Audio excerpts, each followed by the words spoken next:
Oke, kali ini kita mau mengunjungi sebuah tempat yang sangat magis dan sakral, teman-teman, yaitu sebuah prasasti kuno yang menancap di areal pemakaman.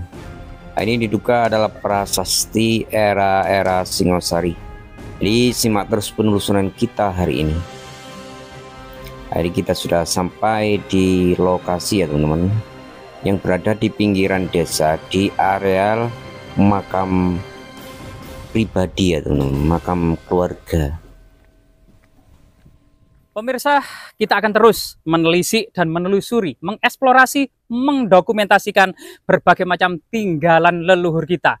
Karena memang salah satu negeri dengan sejarah dan peradaban besar adalah Nusantara. Kita memiliki peradaban yang tidak kalah dengan peradaban Mesir kuno, Mesopotamia, maupun kemudian peradaban lembah Sungai Kuning yang ada di Tiongkok. Nusantara memiliki sejarah besar, bahkan sebelum orang-orang Viking mampu mengarungi Samudra Pasifik, Samudra Hindia, orang-orang Nusantara sudah berhasil menaklukkan Madagaskar di sebelah barat sampai Pulau Paskah di sebelah timur. Dan ini sesuatu yang patut membanggakan, sebenarnya misteri sejarah Nusantara. Bahkan seorang profesor dari Brasil, yaitu Profesor Santos, mengatakan Atlantis yang sebenarnya merupakan Nusantara di masa lalu. Di depan kita ini ya, ada sebuah makam keluarga yang ternyata penuh dengan tinggalan-tinggalan artefaktual. Artinya kemungkinan leluhur dari keluarga ini memiliki sejarah yang besar di masa lalu yang turut andil di balik kejayaan Kerajaan Singosari maupun Kerajaan Majapahit. Misalnya di sini ya ada sebuah makam, kita hormati dulu ya, yaitu Wahuson ila ruhi wahfi kubri bisyiril fatihah.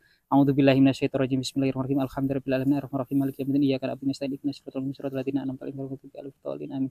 Ya, ternyata kemudian kedua nisan sebagai kemudian patokan atau maesan ini ternyata sebuah lingga. Jadi akan terlihat bagian ujungnya adalah silindris, bagian tengah adalah segi 8, dan dimungkinkan bagian dalam yang bagian bawah adalah segi 4. Ini merupakan jejak-jejak lingga yoni yang merupakan simbol-simbol Dewa Siwah pada masa peradaban kuno ya, kerajaan-kerajaan yang ternyata segala sendi kehidupannya berlandaskan pada agama Hindu dan Buddha. Termasuk nisan bagian kaki diduga juga merupakan semacam lingga ya, yaitu terlihat sekali, yaitu ada silindris namun sudah kemudian banyak yang aus, namun kemudian bagian tengah ini segi 8 dan diduga bagian bawah segi 4.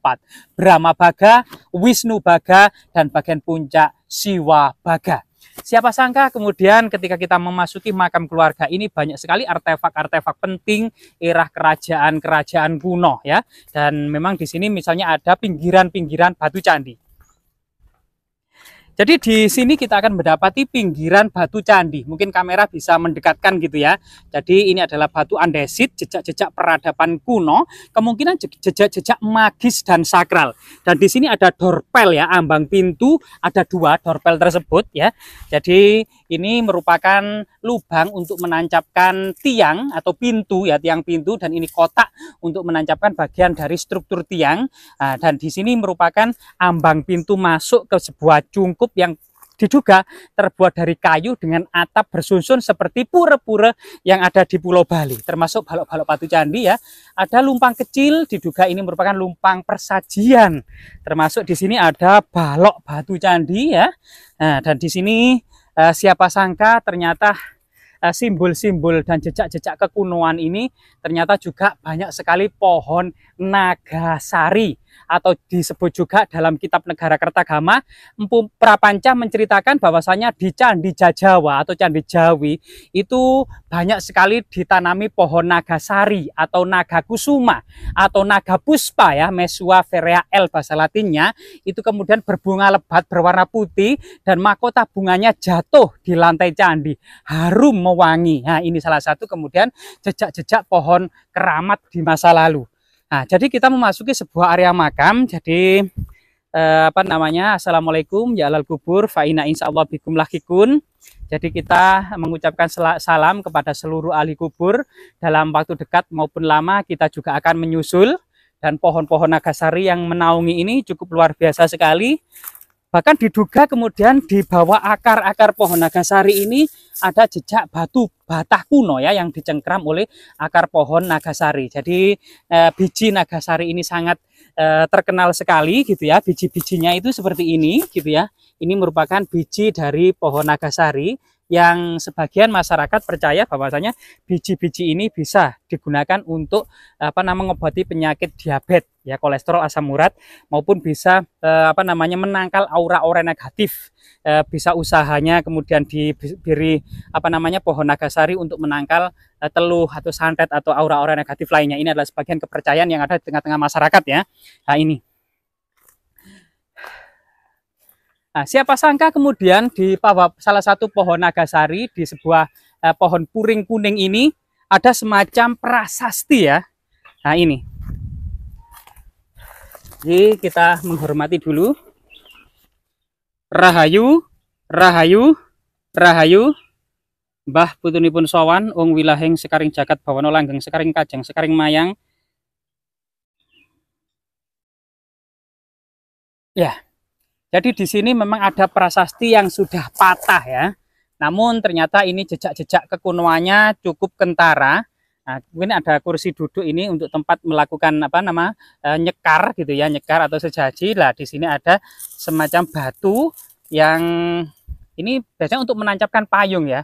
Nah, ini dan di bawah ini ada semacam angka tahun yang masih tertutup ya, tertutup, tapi di sini akan bisa kita kenali ya angka tahun tersebut, yaitu 1191 ya, 1191 atau tahun 1251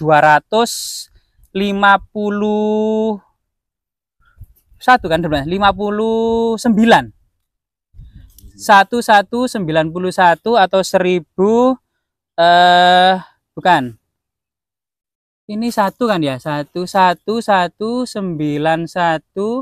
ini 9 tambah 7 6 ya, 69 ya, 69 1269. Ini 8 apa 9 ini? Jadi oh ini 8 itu. 1181 atau 1259, betul ya? 59. Jadi 59 ini masih masa Raja Wisnuwardana. Dan ini yang kedua ini 1194 ya. Ya, 1194 atau tahun 1252. Ya, 52 Masehi. Sehingga kemudian ini masa Wisnuwardana ya, 1194 menjadi 1272, keliru tadi ya. Ini masa Kertanegara. Jadi yang bawah ini masa Kertanegara 1194 Saka atau 1272 Masehi, 3 tahun sebelum ekspedisi Pamalayu, atau bertepatan dengan pembangunan benteng pelabuhan Canggu yang ada di Mojokerto ya. Dan ini ada sebuah tulisan yaitu Titi Kartiniro I Sakakala, Titi Kartiniro I Sakakala, yang artinya ini sebuah angka tahun yang sangat luar biasa sekali. Jadi tahun 1272 Masehi dan tahun 1250 berapa tadi 9 Masehi gitu ya. Jadi prasasti ini itu adalah angka tahunnya adalah bertepatan dengan Kerajaan Singosari, karena Kerajaan Singosari ini berdiri tahun 1222 dan runtuh tahun 1292. Masa Ken Arok pendiri Kerajaan Singosari dan masa Kertanegara raja terakhir dari Kerajaan Singosari kemudian digantikan oleh Kerajaan Majapahit. Sehingga kemudian prasasti ini tentu memiliki makna keterkaitan tanah-tanah di sini tentang orang yang berjasa terkait kemungkinan pelabuhan Canggu ya. Kemungkinan memang tanah-tanah pertanian ini bisa menopang untuk pembangunan pelabuhan Canggu tahun 1272. Ini memang tahun pembangunan pelabuhan Canggu. Sedangkan kemudian tahun 1000 berapa? 1252, betul tak? 59, ya 1200 itu kan 59 ya, betul tak? Yang bawah itu, yang bawah memang tertutup oleh batu ya. 1181,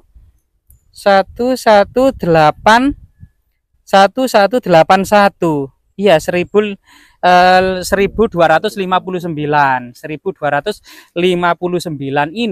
ini memang apa namanya, sebelumnya 1252 itu memang terjadi penyerangan terhadap Mahibit, yaitu salah satu kemudian keturunan Ken Arok dengan Ken Umang ya, kemungkinan memang putra dari putra dari Mapanjito Jaya, yaitu Sri Maharaja Linggabuana atau Linggahpati, itu kemudian menyerang pada masa Raja Wisnuwardana. Ini kemudian keberhasilan orang-orang atau para pahlawan atau tokoh yang berhasil kemudian menaklukkan Mahibit atas Raja Linggapati ini kemudian diganjar gitu ya, diganjar di area ini. Jadi banyak makna dari kesejarahnya dari prasasti ini, baik itu memang masa pembangunan pelabuhan Canggu yang ada di Mojokerto. Jadi ternyata kita juga bisa menggali sejarah lagi. Ternyata benteng dan pelabuhan Canggu yang saat ini menjadi desa Canggu itu bukan dibangun pada masa kerajaan Majapahit, tetapi memang dibangun pada masa Raja Wisnuwardana Singosari. Sehingga kemudian Majapahit ini benar-benar meneruskan dari kerajaan Singosari dan menjadikan pelabuhan Canggu ini benar-benar menjadi pelabuhan dari kerajaan Majapahit. Ini sesuatu yang sangat luar biasa sekali yang kita bisa mengambil kesejarahannya. Sehingga kemudian lokasi di bawah naungan pohon nagasari yang sangat rindang ini gitu ya, ada sebuah prasasti yang sangat luar biasa sekali.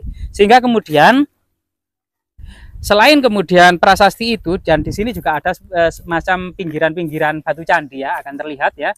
Nah, di sini jadi di bawah pohon nagasari yang sangat tua, bahkan rongga-rongganya itu bagian dalam itu sudah semacam orang Jawa bilang itu adalah gale ya, galenya pohon nagasari itu juga sangat banyak sekali, yang artinya memang dahulu diduga di lokasi ini ada sebuah prasasti dengan kemudian bangunan cungkup yang terbuat dari kayu, ambang pintunya dari batu, tertutup pintu biasanya berukir ya, sebagaimana kemudian arsitektur bangunan rumah orang-orang Jawa tentu banyak berukir suluran, ceplok, bunga-bungaan maupun kemudian kisah-kisah tantri ya, yang itu kemudian seperti cungkup makam Sunan Giri, cukup makam Sunan Derajat ya, cukup makam Sunan Sendang Dhuwur. Namun di dalamnya memang ada sebuah prasasti tentang sebuah kemungkinan penetapan tanah-tanah ini statusnya sima perdikan, yaitu dibebaskan dari segala pajak dan pungutan. Itu kemudian karena